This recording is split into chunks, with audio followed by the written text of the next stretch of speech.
Hey guys, Kevin Cage back with another cryptocurrency update. Let's get right into the information today. So we're going to be talking a little bit about Mark Carney, former governor of the Bank of England. Again, they've trialed ILP with Ripple as well. Ripple created Interledger Protocol, ILP, and also with the assistance of Hyperledger. We're going to talk a little bit about R3 Spunta and why I'm looking at the next step, because obviously that is just reconciliation. It has nothing to do with XRP, believe it or not, but I do want to kind of reference some things that I've seen as well. We're going to talk about PayID, and I do have some genuine questions for any Australian residents, just to kind of see if it has anything to do with the PayID .au that the new payments platform is utilizing, because keep in mind Swift and a lot of Australian banks have had this incorporated since 2018 with that rollout. So let's get into the information. And also we're going to reference Bank of France, because we know that they've said that both Ethereum and the XRP ledger are two permissionless DLT technologies that central bank digital currencies could actually be built upon. And this is not made up, this is legitimate, but I do want to kind of hear your guys' thoughts, and we'll kind of talk a little bit about, of course, collateralizing some, and this would, of course, increase demand, reduce supply, things of that nature. So really quick, shared by Crypto View. So we know with PayID, and Bitrue is one of the founding members in this coalition of groups right here. Huge news this week with the launch of PayID, a new standard pioneered by the Open Payments Coalition, which Bitrue is a founding member. PayID means you no longer need to deal with confusing and unwieldy wallet addresses, and instead can simply communicate a destination wallet using the format of user$bitrue.com. So again, I know you XRP users were used to putting these huge XRP addresses, these serial numbers, and then sometimes, depending on the specific address, you need also a destination tag.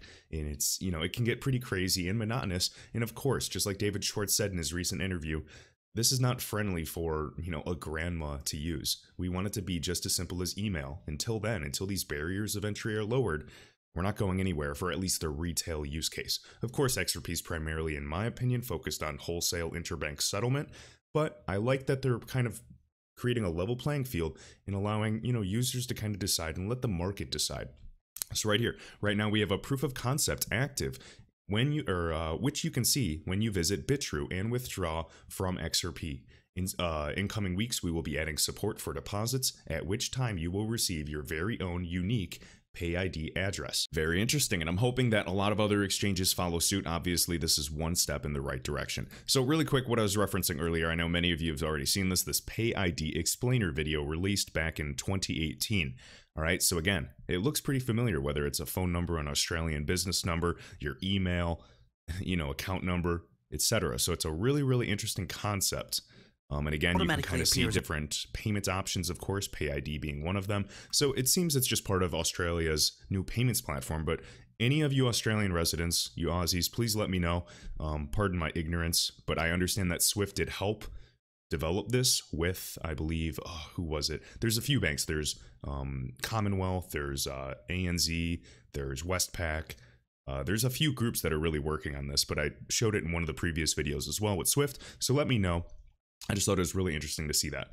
Now again, right here, the new payments platform launched February 13th, 2018 with the launch of PayID. So this PayID doesn't go to the same site. So were they launched first? Because what's interesting, and why is the PayID.org white paper essentially the same type of technology, and it was all created by Ripple. So, I mean, this might be grasping at straws here. Just let me know if this is complete BS, but is it safe to assume that Ripple, again, since it was developed by Ripple in spring, this whole white paper for PayID.org, is it safe to assume that they created this 2 years ago and this has been planned for quite some time and part of an open payments coalition, but maybe Australia wanted to move ahead and work on their new payments platform and just start sooner?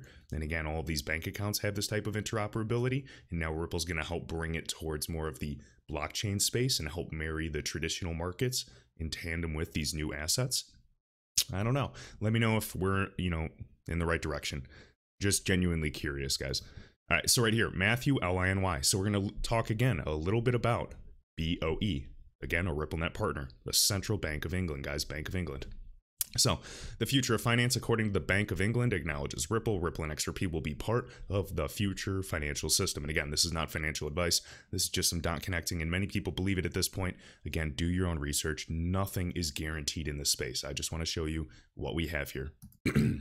So right here, Future of Finance, review on the outlook for the financial UK system, what it means for the Bank of England, chaired by this gentleman or woman. So June 2019, so already a year old, acknowledgements talking about that. And then we can see in this mentions, again, Ripple right here.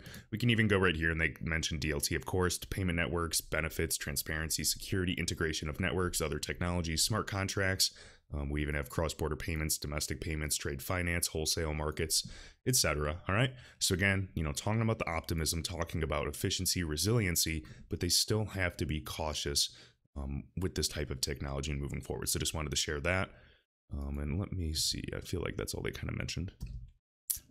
And again, I mean, you can even kind of go through these groups too. You can recognize a lot of these things. They talk about central bank digital currencies as well, the G20, regulatory boards, and then also acknowledgments to many RippleNet partners, no surprise. So, I mean, even Deloitte just makes you think. King Solomon did a great video recently as well, covering Deloitte and the gateway with Blue Zell. We have, Credit Suisse. We have all of these major groups that have at least mentioned, obviously DLT, XRP, trialed it, or have had it in their papers, okay? Nordea, we can just keep going, okay? OECD, etc. Now, again, Mark Carney, and let me see if Matthew had anything under here that I'm missing. Okay, just the link that I clicked. Okay. So again, Mark Carney, former governor of the Bank of England, again, retired, seems March 2020, has quite the background, of course. And remember, he was on the news in that, funny enough, that background of Bearable Guy 123. And yes, I'm mentioning him. Talking, kind of taking a shot at the US dollar and saying there has to be some new type of system. Again, SWIFT is not going to maintain this ownership. They are dictated largely by the US. There's sanctions for other countries. It is not fair. And I just think there's going to be a lot more equality rather than, economic bullying with policies.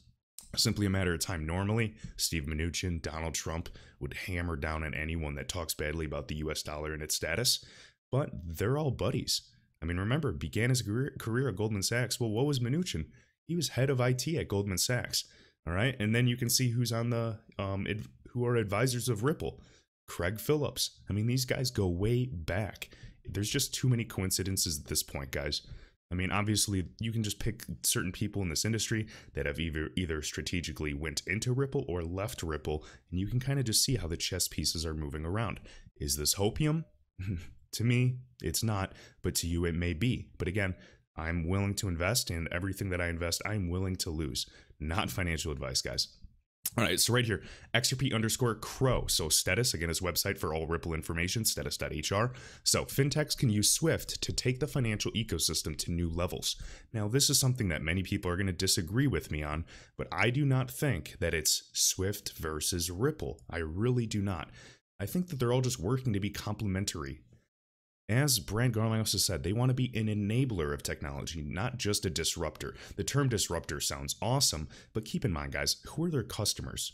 FIs and banks, the most conservative groups in the world. All right, so just listen up to this, a really cool clip. Again, kind of just solidifying the fact and concept of private and public teaming up to make this type of change. If you guys have not watched that 1 hour video called The Great Reset, not created by some guy on YouTube, created by the World Economic Forum, guys, the 1% of the 1%, talking. And I mean, it was so dramatic, and the policies they're talking about, it seems very, very interesting that there will be interesting things ahead. And even if XRP is incorporated just a minute amount, or it's just going more digital and more DLT is created, and that's why I share DLT networks, guys, that people are creating on, ecosystems for permission bases, or bases, whatever the word is. Because everything will be tokenized, and whether it's permissioned, permissionless, there still needs to be a bridge. And again, I believe the most liquid assets will win. Of course, hard math with scalability. Obviously, decentralization can be an issue in terms of trust. This is what I'm investing upon. So I do think that XRP, it's not going to be the only winner, and it may not even be the winner, but I think it will be one of the winners. Okay? Not financial advice. Javier? No, I'm with them. What's holding SWIFT back? No, is there anything holding it back? I think we have all the ingredients to become that infrastructure, to continue to enrich that infrastructure, and become even more of that platform that our community, including fintechs, can use to take the financial ecosystem to new levels, both in innovation and stability. All right, so we're getting a lot more talks about taking it to new levels, that we're hearing vernacular of level playing field. And note, it is not just Donald Trump, it's not just to Ripple. And again, they've actually started using, Ripple was using it years ago, by the way. And not just these other big fintechs, but now central banks, governments, and now the CEO of Swift as well. So we will simply see, and keep in mind, teaming up with fintechs, teaming up with banks, well, just understand, Swift helped roll out this new payments platform in Australia, and they're utilizing PayID. Is this the same PayID? That's my question, because it sure seems like it. All right. I mean, it could be, I guess, a subsidiary of some type, but I'm just genuinely curious. All right, now right here. Again, Matthew L.I.N.Y. Navigating the Digital Asset Ecosystem, BCG, again, Boston Consulting Group. We can observe that Ethereum has lost ground to Hyperledger and Corda in the enterprise space. This is very interesting. And again, we all know Ethereum largely integrated. I believe a lot of institutions even, hold it if they're able to. And you have to understand how many projects of these thousands of cryptocurrencies around are ERC token or ERC20 tokens built on the Ethereum network. And now we know that they are going to proof of stake. If they can do this successfully, if they can do this in a timely manner before other competitors destroy them, I think Ethereum has plenty of upside, and I think it may be here to stay. All right. So what I want to talk about, again, just right here, if you guys want to read this about, BCG specifically, they have a bunch of information lately about kind of tokenization and digital technology. It's getting really, really interesting. So again, digital is the future, transformation of business. And I do think that DLT will be one of the many things coming. I mean, of course, there's, 5G, better storage capabilities with cloud, but I just think it's all right in front of us, guys. Voice will be huge. Virtual reality, marketing, everything. Okay, so really quick.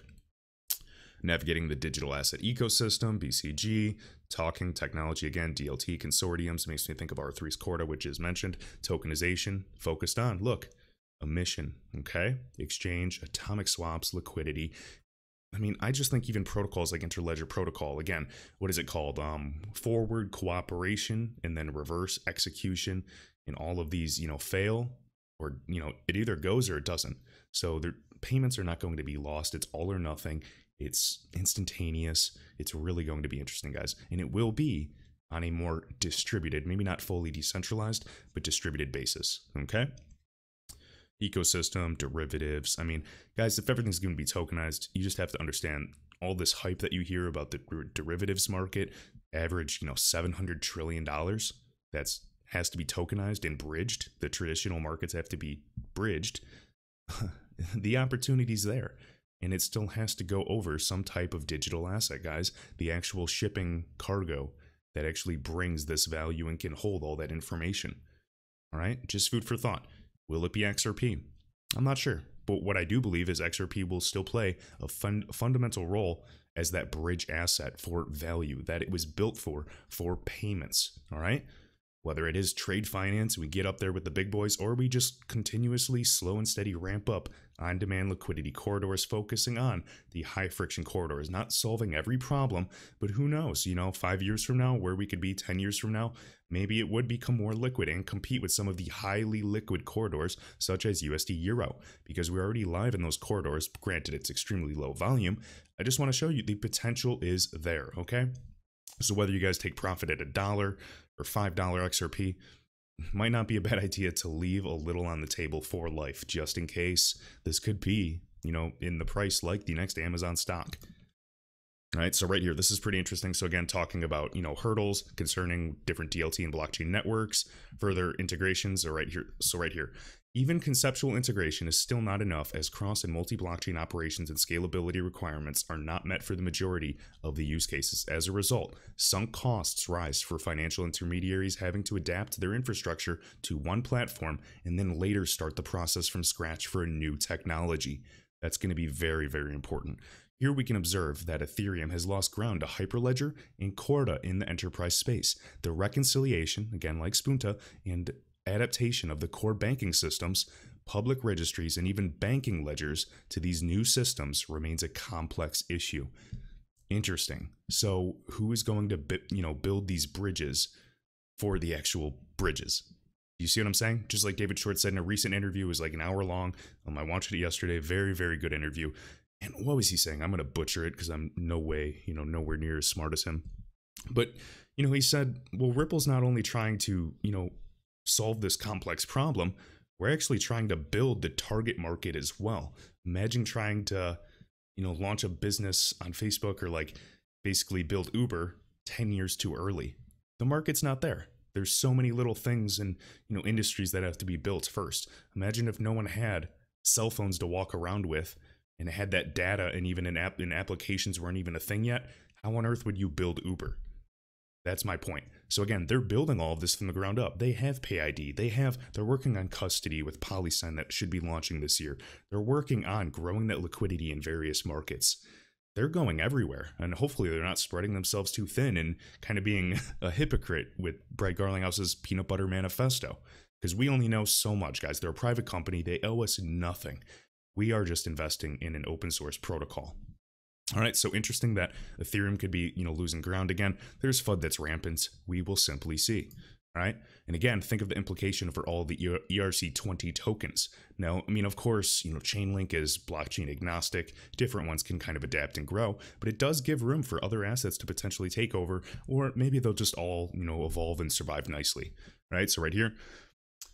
Finalist infrastructure. I read this earlier. Further ecosystem collaboration and integration. Some of the strong cryptocurrency niche platform players, niche, depending on what country you're in, because I know someone always tries to correct me, like Ethereum, Cardano, Tezos, Ripple, or Web3 could be useful partners for more traditional players given their accumulated experience. Indeed, those players have unique communities, skills, channels, and values that could help traditional players to differentiate in that market. Financial intermediaries could complement these decentralized platforms with their access to traditional stakeholders holding and transacting traditional assets. Now, what's interesting, of course, that news, what was it, a week ago maybe, of Lottery.com paying out dividends via cryptocurrency. We're going to see more and more of this. But again, there's a huge bridge that still needs to be built. All right, now, really quick, Boston Consulting Group. And again, Spunta, guys, Spunta. Banca DLT, again, going live. Also with SIA. Now, it's not just crazy dot connecting because, yes, we've been working with SIA. Ripple is named all over the SIA documents. The CEO of SIA in this Italian banking sector is talking with them. Again, NTT data as well. We have the documents as well, and maybe that was just one little roadmap, and did they divert? We're not sure, but it seems pretty convincing, and 2020 sure had an interesting picture of it, with the XRP ledger at the center of everything, and RippleNet helping with the messaging as well. We'll see. Again, Xcurrent is virtually just, Swift GPI. Swift GPI just copied the technology. We will see. So again, ABI, the Italian Banking Association, is live with 80% of them now preparing to use a live blockchain application to transform interbank, not settlement, so it's not a competitor to XRP, guys. I see FUD all the time. Interbank reconciliation. Think of that. Clearing, determining who owes who before doing it, and then settlement is kind of the step 2 of the actual transaction and finality, the movement of the value, which is XRP. So again, this has nothing to do with XRP. I'm just saying this would be a fundamental stepping stone if Corda ever played a role and did utilize XRP, because we know it is enabled at least. So what's interesting with Spunta and why I'm watching is the end of September of this year particularly. So 200 banks will be live by the end of the migration period in September 2020. Again, next step will be to extend the Spunta application to a European level, bring the benefits to banks across Europe. Now, if you're paying attention to what SIA is doing, who they're utilizing, if you look at even tips with Target 2 securities as well, you look at Task Group and they're utilizing, Task Group's at the heart of the Eurosystem network, they're utilizing and love RippleNet. So maybe dot connecting, but I'm just being honest and showing you the connections are absolutely there. So whether it's end of year or years from now, do not be surprised if all of this or even some of this comes to fruition. All right. Remember, there were some of us that did research. I'm simply sharing this. And again, I'm not going to take credit for any of this. I just wanted to share it and get this out there. All right. Right here. So again, XRP_store, just talking about central bank digital currencies and then going hand in hand with all of this. So again, Brianne Madigan of Ripple, that recent podcast she had, central bank digital currencies, I think, represent interesting opportunities. This could potentially present an interesting opportunity to Ripple in that their software products like RippleNet, again with their suite of software, on-demand liquidity specifically, and bridge currencies like XRP, they may have a very important role to play here.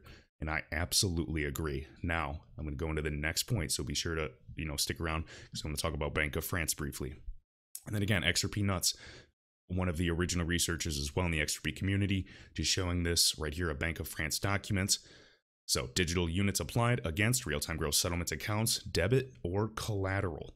Okay. And also it does mention tokenization, or at least, without intermediation. So let me see here.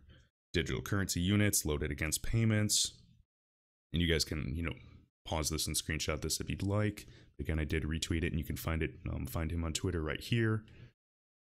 All right, and then again, tokens supplied, token-based model with intermediation. There's gonna be different ways. I know we've shown, hybrid blockchains and things of that nature as well. But now what this makes me think of, and remember that document that we showed on this channel months ago, excuse me, I'm swinging my hands over here and I just hit my microphone. But remember the document I showed months ago of the Bank of France, and actually they said explicitly that XRP Ledger and Ethereum networks could be used to build central bank digital currencies on.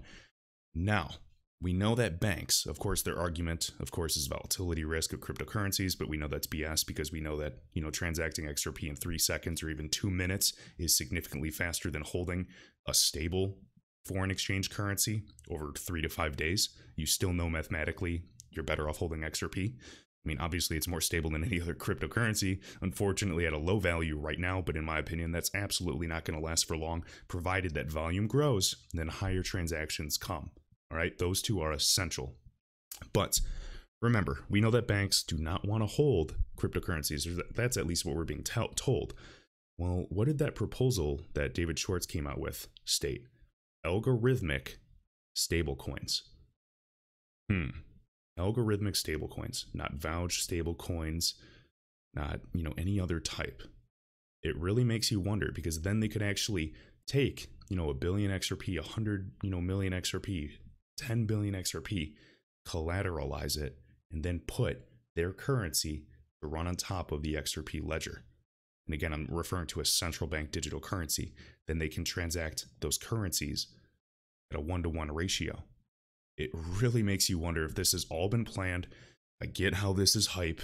I'm just saying the technology is there. And I do think that if it's not XRP, algorithmic stablecoins will be one of the best stablecoin options in the future. Banks, by nature, are extremely, extremely conservative.